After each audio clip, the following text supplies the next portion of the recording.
An old school waterfall project typically looks something like this and mirrors the phases that are set out by Winston Royce in his seminal paper published in 1970 that introduced the concept of stage-gated software development practices.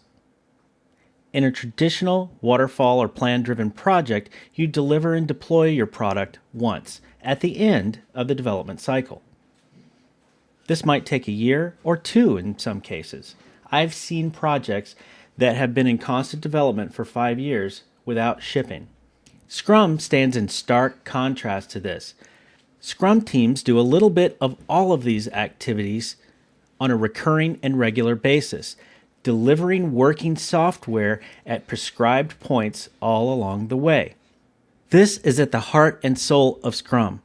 The ability to deliver working software and then evolve it to a different state, keeping the quality high. This lowers the risk that we won't be able to ship. It increases our ability to deliver working software to our customer earlier because maybe we can deliver a subset of features that they want that are done before a less valuable set of features are in the product. And it can certainly increase our ROI and profitability because now we always have a version of software that we could potentially ship if need be. And our risk is limited only to the cost of a single iteration. The black line represents time from the beginning to the end of any given project. The red line represents activity of the development team and transparency with stakeholders on a typical plan-driven project. Each time the red line crosses the black represents a moment where the development team shares with stakeholders the progress being made on the product. If this were a year-long project, the center inspection point was probably deemed a mid-year checkup. But you can almost read the dynamics of this project in the red line. At the beginning, there's a lot of focus on building a team and we're going to work together and this thing that we're going to make is going to be awesome and great. And so the customers are sitting with the devs and we have some really great feedback.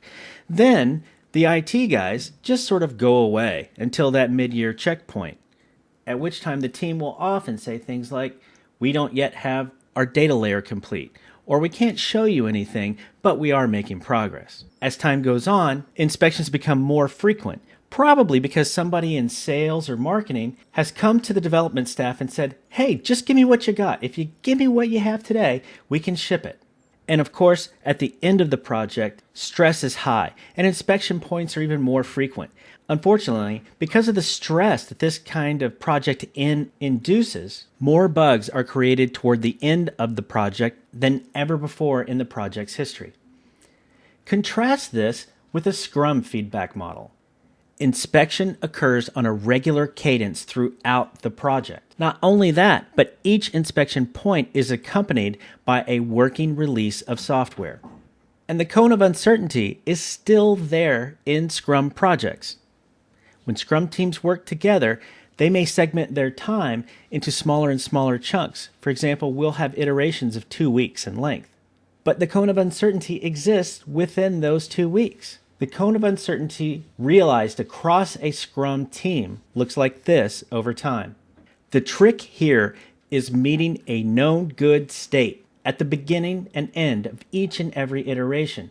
This lets our planning for each iteration be far more reliable. And now we can ship software with rhythmic predictability. How do we avoid that situation where we go to the development team who reports, just don't have anything to show you yet? That actually gets to the architecture of a given system. You may say that in a typical plan-driven software project, we deliver incrementally as well. For example, we could deliver the data tier, and then the data access layer, and then the business logic, and finally maybe the user interface.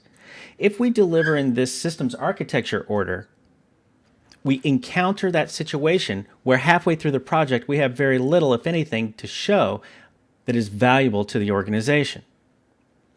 Scrum requires a fundamentally different way of looking at systems and application architectures. We must be able to implement one and only one feature at a time.